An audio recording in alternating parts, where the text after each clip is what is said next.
BRS working president KTR ఇచ్చిన మాట నిలబెట్టుకున్నారు. 3 రోజుల క్రితం హైదరాబాద్ రాజేంద్ర నగర్లోని మిలీనియం స్కూల్ విద్యార్థులు కొందరు ఓ చిన్న వీడియో తయారు చేసి తమ వార్షికోత్సవ కార్యక్రమానికి రావాలని కేటీఆర్కు సామాజిక మాధ్యమాల ద్వారా విజ్ఞప్తి చేశారు.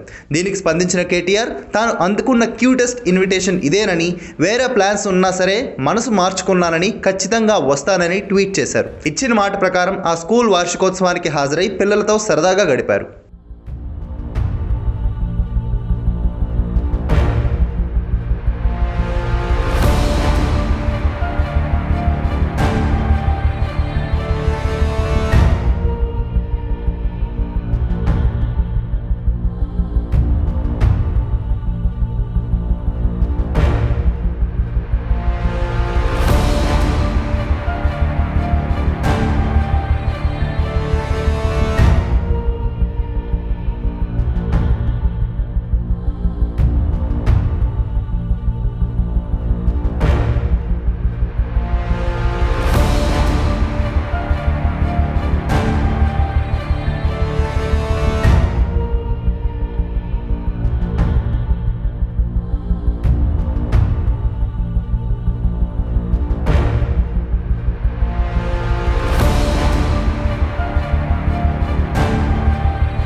I congratulate the Hyderabad Millennium School on your 3rd anniversary.